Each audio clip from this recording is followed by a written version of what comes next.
Thank you father, thank you Jesus, thank you holy spirit. धन्यवाद यीशु, धन्यवाद यीशु, hallelujah. Thank you Lord Jesus. खुदावंद तेरा शुक्र, तेरी तारीफ़ करते हैं, धन्यवाद करते हैं परमेश्वर। आपकी हजूरी में आते हैं आज के दिन के लिए, आज के समय के लिए और आज के वचन के लिए। परमेश्वर हम आपकी तारीफ़ करते हैं और आपका धन्यवाद करते हैं।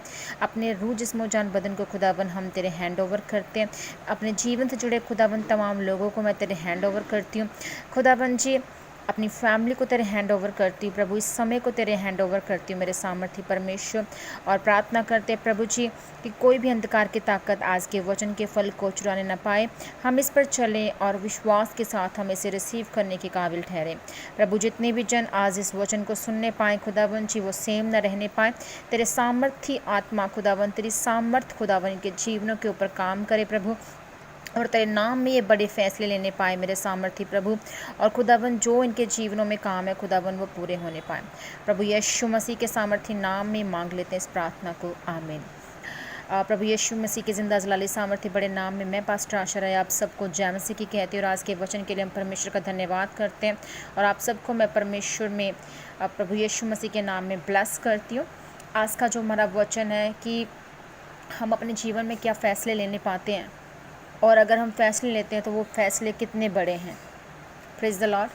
जैसे कि रोमियो 12 उसका 12 वर्ष कहता है कि आशा में आनंदित रहो, क्लेश में स्थिर रहो, प्रार्थना में नित्य लगे रहो। सो मेरे प्यारों, जब आप बाइबल में अब्राहम के बारे में पढ़ते हैं तो लिखा है कि परमेश्वर ने अब्राहम से कहा कि मैंने तुझे चुन लिया है, मैं तुझे तेरा बेटा तेरा वंश दूंगा, परंतु तेरे वंश के लोग जो हैं वो बंधुआई में जाएंगे और मैं उनको छुड़ाऊंगा। बाइबल में लिखा है कि अब्राहम से इसहाक पैदा हुआ, इसहाक से याकूब और याकूब का वंश पैदा हुआ और याकूब का वंश मिस्र देश में परदेसी हो गया। परमेश्वर ने अब्राहम से कहा कि मैं उन्हें 400 वर्ष बीतने पर छुड़ाऊंगा। सो मेरे प्यारे, परमेश्वर की भविष्यवाणी 400 वर्ष की थी, लेकिन इजराइलियों को मिस्र देश में 430 वर्ष लग गए। याद रखें, कोई भी भविष्यवाणी अपने आप पूरी नहीं होती। परमेश्वर ने देखा कि 400 साल बीत चुके हैं, लेकिन इनमें से किसी भी एक भी जन ने प्रार्थना नहीं की कि परमेश्वर हमें छुड़ा।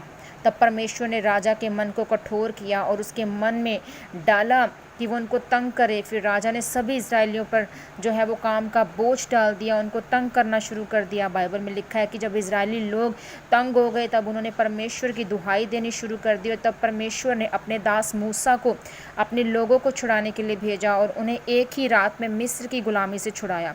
सो मेरे प्यारे, जो वायदे परमेश्वर ने आपके साथ किए हैं वो कभी भी अपने आप पूरे नहीं होते हैं, अपने आप पूरे नहीं हो जाएंगे। आपको उसके लिए प्रार्थना करनी है, आपको उन वायदों को पूरा करते हुए देखने के लिए आपको लड़ना पड़ेगा।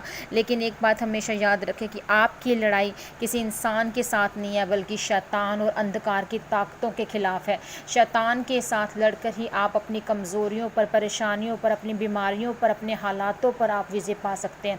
लेकिन विजय पाने के लिए आपको बड़े फैसले लेने की ज़रूरत है। सो मेरे प्यारों, आपको कई बार लगता होगा कि आपकी परेशानी, मुसीबत, बीमारी बढ़ चुकी है, लेकिन याद रखें कि ये उस समय होता है जब आपको परमेश्वर की ओर से चमत्कार मिलने वाला होता है और वो परमेश्वर के द्वारा आपकी तैयारी होती है, ताकि परमेश्वर आपको अलग स्तर पर, अलग लेवल पर आपको लेकर जा सके। आज आपको एक फ़ैसला लेने की ज़रूरत है कि क्या आप अपनी वर्तमान परिस्थिति से आप सेटिस्फाई हैं। अगर आप सेटिस्फाई नहीं है तो आपको बड़ा फ़ैसला लेना पड़ेगा। जिस तरह से अगर कोई आपके घर पर नाजायज़ कब्ज़ा कर ले और आपको उस व्यक्ति के ऊपर केस करना पड़ेगा। जब आप सबूतों के साथ आधार पर केस को जीतते हैं, तब आप जो उसने आप पर किया काम, उससे आप छुटकारा पाते हैं, उस केस से छुटकारा पाते हैं और अपने घर में आप एंटर करने पाते हैं। Praise the Lord. उसी तरह से अगर आप चाहते हैं कि शैतान आपके घर को खाली करे, बीमारी, परेशानी, मुसीबत को लेकर बाहर जाए, तो आपको अपने घुटनों पर आकर परमेश्वर के सामने दुहाई देनी पड़ेगी, बड़े फैसले लेने पड़ेंगे, ताकि परमेश्वर के वादे आपके जीवन में पूरे हो सके। Praise the Lord. परमेश्वर ने यहोशू से कहा था कि वो देश मैं तेरे अधिकार में कर देता हूँ, जा और लड़, और क्योंकि मेरा अनुग्रह तेरे साथ है। उसी तरह से परमेश्वर का जो अनुग्रह है वो आपके ऊपर भी है, ताकि आप अपनी परिस्थितियों, बीमारियों से लड़कर बड़े फैसले लेकर एक विजयी जीवन व्यतीत कर सकें। आमीन। सो प्रभु आप सबको आशीष व बरकत दे। और आज इस वचन के ज़रिए मेरा ईमान है कि जब जब इस वचन को जो जो जन सुन रहा है वो आप बरकत पाएंगे, आप टेस्टमनीज़ को देखेंगे, आप अपने जीवन में चेंज को देखेंगे और आप परमेश्वर की ग्रेस से भरते जाएंगे। आप देखने पाएंगे परमेश्वर की सामर्थ को अपने जीवन में। Praise the Lord. प्रार्थना करते हैं। सर्वशक्तिमान परमेश्वर पिता, मैं इस वचन के लिए आपका ही धन्यवादी हूँ प्रभु। परमेश्वर मैं प्रार्थना करती हूँ कि आपका अनुग्रह प्रभु मुझ पर और तमाम सुनने वाले मसीह बहन भाइयों के ऊपर आए मेरे खुदावन जी। प्रभु वो शैतान से डरे ना खुदावन, वो अंधकार की शक्तियों से लड़ सके प्रभु, ताकि वो जीत सके और खुदावन ये बड़े फैसले खुदाबंदा लेने पाएँ। मेरे सामर्थ्य प्रभु एक एक जन को मैं तेरे पाक लहू में कवर करती हूँ, तेरे फेवर को, तेरी दया को इनके जीवनों के ऊपर मांगती हूँ। यीशु नाम से इस प्रार्थना को मांगते हैं और कबूल किया। आपका धन्यवाद करते हैं। आमीन, आमीन, आमीन। प्रभु आप सबको आशीष व बरकत दे। God bless you all.